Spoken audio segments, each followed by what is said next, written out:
जो निगूरे हैं यानी ध्यान भजन दीक्षा लेकर के नहीं करते हैं उनके लिए रोना चाहिए।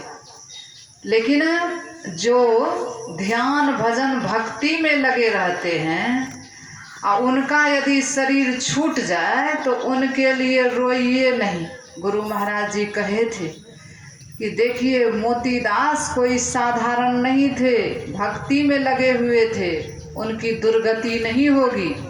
लेकिन एक बात है, हम लोगों के लिए संदेश है कि आज है जोगी बाबू का आज श्राद्ध कर्म है, जोगी दास जी का जागो यादव, जागो यादव जी का आज श्राद्ध कर्म है। तो एक दिन हम लोगों का भी होगा बारी बारी से। संत कबीर साहब ने कहा कि 2 दिन का है जग में मेला, सब चला चली का खेला, कोई चला गया कोई जावे, कोई गठड़ी बांध सिधारे, कोई खड़ा तैयार अकेला, सब चला चली का खेला। सबको एक दिन चलना है, लेकिन बारी बारी से चलना है। लेकिन एक बात की हमें भी आश्चर्य होती है कि ये जागो बाबू चले गए संसार से, और उनके सगे संबंधी पुत्र लोग परिवार के लोग सब ले जा कर के उनको शमशान में जला दिए, कुछ बचा तो नहीं। लेकिन उनके नाम पर जो इतना कुछ हो रहा है, नख बाल श्राद्ध संपिंडन सत्संग हो रहा है उनके नाम पर, ऐसा क्यों? उनके शरीर को तो जला करके राख कर दिए, लेकिन फिर ये क्या कर रहे हैं? तो आज एक बच्चे से पूछिएगा ना तो सबको पता है कि यह शरीर नाशवान है, शरीर मरता है, लेकिन शरीर में रहने वाला जो आत्मा है उनका कभी नाश नहीं होता है। आप लोग मोबाइल पर टीवी पर देखे होंगे कि महाभारत का जब युद्ध हुआ था तो कुरुक्षेत्र के मैदान में जब युद्ध के लिए कौरव और पांडव दोनों पहुंच गए थे युद्ध स्थल पर कुरुक्षेत्र के मैदान में, तब देखिए अर्जुन के रथ पर भगवान श्री कृष्ण बैठे हुए थे। भगवान श्री कृष्ण से अर्जुन कहते हैं कि भगवान आप मेरे रथ को दोनों सेनाओं के बीच में ले चलिए ताकि मैं देख सकूं कि मुझे किन किन वीरों से लड़ना है। जबकि अर्जुन को पहले से पूर्व से पता तो था ही, लेकिन फिर बोले कि हमको देखना है। तो भगवान तो थे भगवान, लेकिन सारथी बनकर न बैठे थे। अर्जुन आदेश किए, भगवान उनके रथ को दोनों सेनाओं के बीच में ले जाकर के खड़ा कर दिए। अर्जुन देखने लग गए तो देखते हैं कि हमसे युद्ध करने के लिए भीष्म पितामह जो हमारे दादाजी हैं, वो हमको कितने प्रेम और प्यार से पाले पोसे हैं, गोद में खिलाए हैं। गुरु द्रोणाचार्य जिन्होंने सारे अस्त्र शस्त्र विद्या सिखा करके प्रवीण किए हैं, उनके ही बल पर आज कुरुक्षेत्र के मैदान में खड़े हैं। तो ये भीष्म पितामह कृपाचार्य कुलगुरु और अपने मामा सल जो कि दुर्योधन के तरफ से ही युद्ध के लिए खड़े थे, और सब सारे सगे संबंधियों को अपने ही चचेरे भाई स्वभाई ये दुर्योधन देखते हैं तो अर्जुन को मोह हो गया। कहते भगवान अब यह युद्ध मुझे नहीं करना है, इतने सारे सगे संबंधियों गुरुजनों को मार करके मैं राज सुख का भोग करूं, ये राज सुख मुझे नहीं चाहिए, मुझे पाप लगेगा। कहते हैं भगवान श्री कृष्ण उनको बहुत समझाए कि अर्जुन तुम युद्ध करो, युद्ध के लिए आए हो, अभी यह ज्ञान छांटने का समय नहीं है।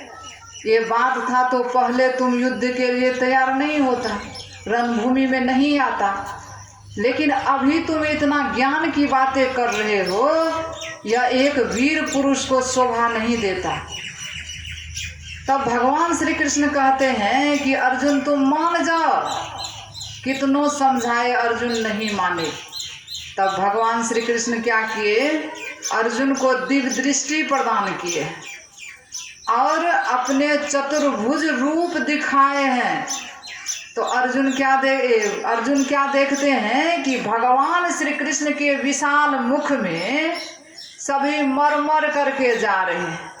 भगवान श्री कृष्ण कहते हैं कि तुम इनको क्या मारोगे, ये सब पहले से मरा हुआ है, तुम एक निमित्त मात्र हो अर्जुन, इन सबको मार करके तुम इस संसार में यश को प्राप्त करो।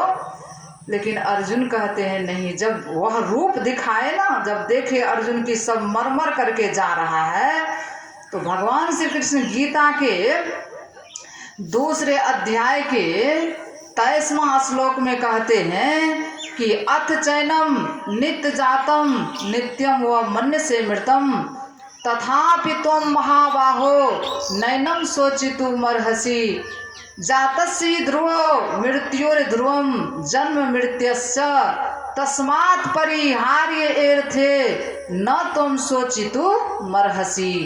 अर्जुन, यहाँ तो सब कोई मरने के लिए ही आए हैं।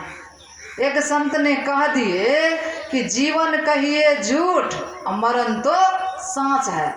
सब कोई संसार में मरने के लिए ही आए हैं अर्जुन, तो तुम सोच क्यों करते हो? जातस्य ध्रुवो, यह ध्रुव सत्य है कि सबको मरना है, तुम चिंता क्यों कर रहे हो? लेकिन अर्जुन, एक बात है, शरीर मरता है। भगवान श्री कृष्ण गीता के 2 अध्याय के 20वां श्लोक में कहते हैं, न जायते म्रियते व कदाचिन न भूत्वा भविता व न भूय अजो नित्य शाश्वतो यम पुराणो न हन्यते हन्य माने शरीरे। कहते अर्जुन, यह आत्मा जो है ना, किसी काल में न जन्मता है और न यह मरता है, और शरीर के ये परम पुरातन परम सनातन है, और शरीर के मारे जाने पर भी यह आत्मा नहीं मरती है। तब फिर भगवान श्री कृष्ण गीता के 2 अध्याय के 23वां श्लोक में कहते हैं, जिस श्लोक को मरने के बाद सब कोई जब कार्ड छपाते हैं ना लोग, तो उसमें वह श्लोक लिखते हैं ऊपर में, क्या? नैनम छिंदन्ति शस्त्राणि नैनम दहति पावकः न चैनम कले दयंतापो न शोष्यति मारुतः। कहते हैं कि यह आत्मा जो है ना अर्जुन, इस आत्मा को अग्नि जला नहीं सकती, इस आत्मा को वायु सुखा नहीं सकती, इस आत्मा को पानी गीला नहीं कर सकती। यह अजर अमर अविनाशी है। लेकिन अर्जुन, बीच में होता क्या है सोच सुनो। गीता के 2 अध्याय के 22वां श्लोक में कहते हैं कि वसांसि जीर्णानि यथा विहाय नवानि गृह्णाति नरो प्राणी तथा विहाय जीर्णानि अन्यानि संन्याति नवानि देही। लेकिन अर्जुन, होता क्या है सो सुनो। बीच में जैसे हम लोग कपड़ा पहनते हैं, और कपड़ा पुराने हो जाने पर हम लोग करते क्या है, इस कपड़ा को पुनः रख देते हैं, उतार देते हैं और नए वस्त्रों को धारण कर लेते हैं। लेकिन उसमें भी एक कारण है, नए वस्त्र को धारण कर लिए, लेकिन आप कहेंगे कि पुराने हो जाने पर ना हम कपड़े को उतारेंगे। लेकिन यहाँ क्या देखते, इस शरीर को कपड़ा कहा गया, लेकिन यहाँ देखते क्या है, कितने बच्चा माँ के पेट में ही मर जाते हैं, और कितने जन्म लेते लेते मर जाते हैं, कितने बूढ़े होने पर मरते हैं, और कितने युवा अवस्था में मर जाते हैं, देखते हैं ना हम लोग। लेकिन होता क्या है, कपड़ा तो है सही में ये शरीर वस्त्र के समान भगवान श्री कृष्ण ने कहा, लेकिन इसमें होता क्या है, जैसे हम लोग जाते हैं कपड़ा खरीदने के लिए, तो कपड़ा खरीदने के लिए जाते हैं तो कभी कभी जब कपड़ा खरीदने के लिए बैठते हैं दुकान पर, तो दुकानदार का यह संस्कार होता है क्या, पहले वाला पुराना सब बहुत दिन का जो रखा हुआ रहता है वही पहले दिखाते हैं। तो बढ़िया देख करके अच्छा कपड़ा है, कीमती कपड़ा है, हम लोग खरीद लेते हैं, लेकिन बहुत दिन से उसके दुकान में रखा हुआ है। तो होता क्या है, कपड़ा लाए घर, एक दो दिन पहने और कपड़ा फट गया। क्या कहते हैं, कपड़ा तो धराव था इसलिए फट गया, बहुत कीमत का कपड़ा है लेकिन फट गया। उसी तरह से यह शरीर बहुत बेशकीमती है। भगवान श्री राम ने कहा कि बड़े भाग मानुष तन पाओ, बहुत मूल्यवान बहुत कीमती ये वस्त्र है। लेकिन होता क्या है, कर्म के अनुसार जितना बचा हुआ कर्म को ही भोगने के लिए ना जीव इस संसार में आते हैं। तो जिसका जितना है कर्म उतने दिन तक न रहेंगे। ये हमारे जागो बाबू बहुत मतलब वह समय में गुजर गए, जाने वाले नहीं थे लेकिन वह समय में गुजर गए। ठीक यही बात है कि उनका कर्म इस धरती पर पूरा हो गया, पूरा करके वो चले गए। तो यह आत्मा के संबंध में अभी हम लोग सुन रहे थे कि अजर अमर अविनाशी है। तो यह श्राद्ध कर्म जो होता है इससे वेदांत का ज्ञान होता है कि सचमुच में यह आत्मा अजर अमर अविनाशी है, इस बात की जानकारी होती है। इसी के लिए लोग मरने के बाद इतना कुछ करते हैं, सत्संग करते हैं, कर्मकांड भी कितने लोग करते हैं। यहाँ पर तो क्या क्या है पता नहीं, ज्ञान कांड कर्मकांड लोग भी कर लेते हैं, कितने लोग सत्संग करा करके संपन्न हो जाते हैं।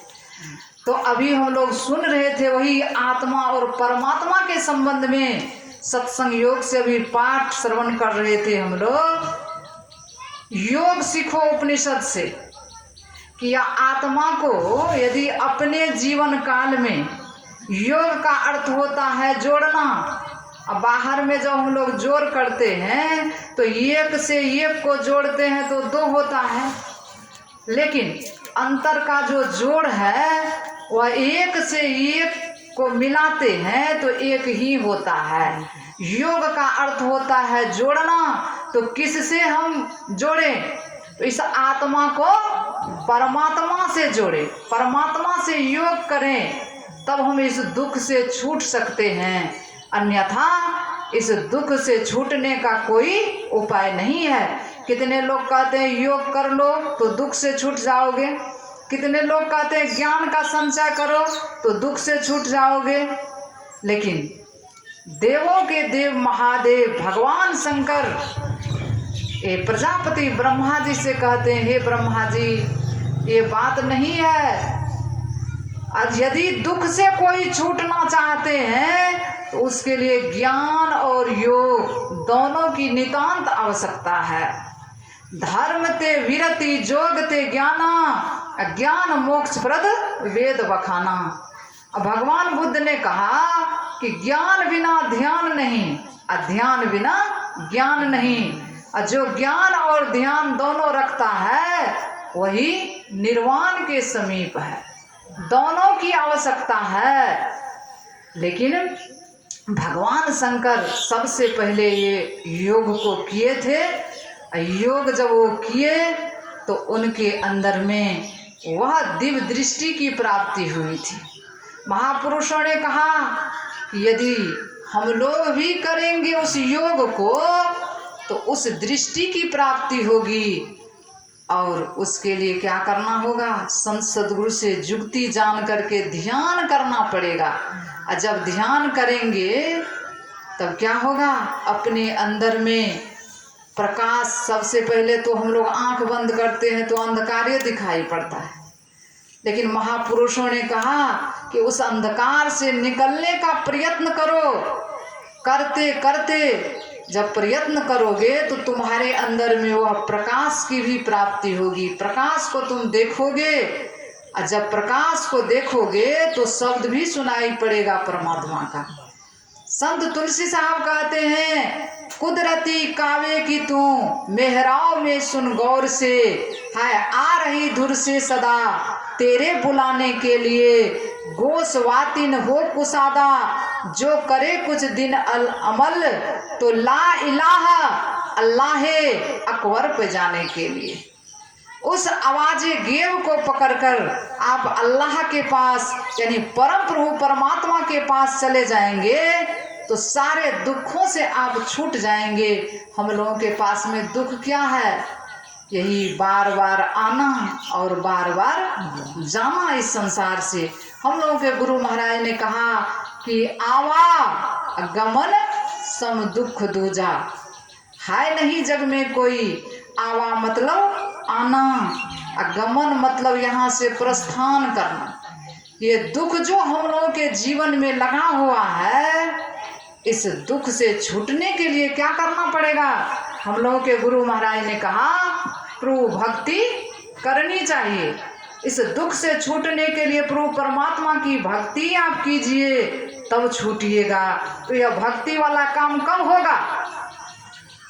अभी देखते हैं यहाँ पर सत्संग हो रहा है, इस गांव में क्या इतने ठो लोग हैं। अगर इसी जगह पर एक नाच का प्रोग्राम करवा देते, नाच तो बहुत छोटा है, वही नाच का प्रोग्राम करवा देते तो इनके दरवाजे पर जगह नहीं रहता, उधर भी भर जाता। लेकिन यहाँ पर धर्म कथा हो रही है तो लोग इसमें आने के लिए नहीं चाहते हैं। हम तो कहते हैं कि लोग आए कि नहीं आए, सत्संग तो होगा ही, लेकिन कम से कम अपने घर परिवार के भी जितने सदस्य हैं, भोजन बनाने के लिए तो कारीगर सब होंगे यहाँ पर, लेकिन जितने लोग हैं माँ बहन भाई लोग, यदि सब कोई आकर के बैठेंगे तो भी ये दरवाजे भर जाएंगे और लाभ भी होगा। सुनिएगा सत्संग तो लाभ भी होगा। तो भक्ति भजन वाला काम कब करना होगा? जीवन काल में।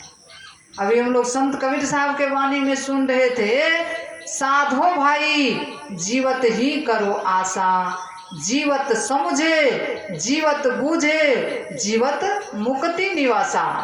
जीवन काल में आप समझ सकते हैं, बूझ सकते हैं, और समझ बूझ करके आप कुछ कर सकते हैं।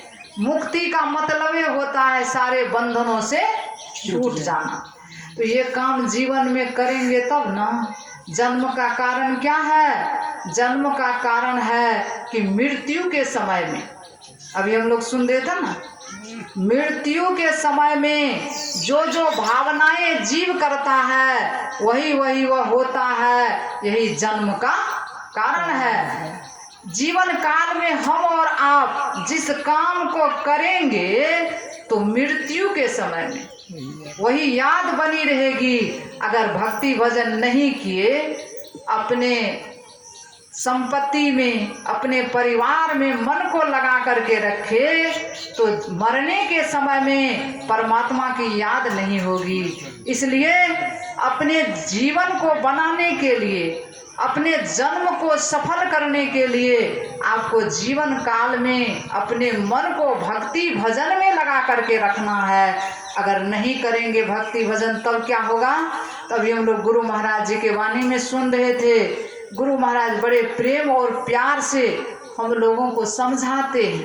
क्या कहते हैं गुरु महाराज? अभी हम लोग सुन रहे थे, जीवो परम पिता निज चिन्हो कहते संतन हितकारी।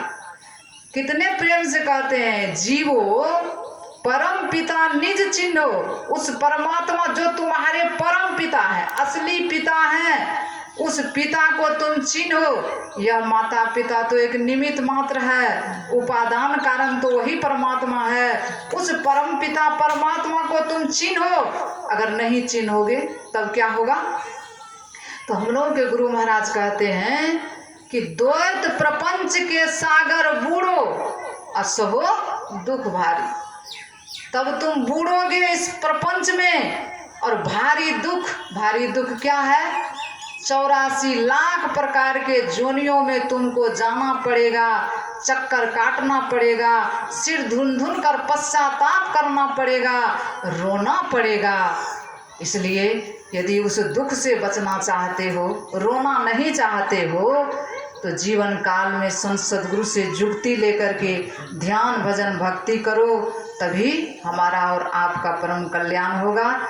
इन्हीं चंद शब्दों के साथ आप सब लोगों की सेवा रही। अब हम लोगों को विशेष रूप से पूज्य गुरुजनों से सुनना है।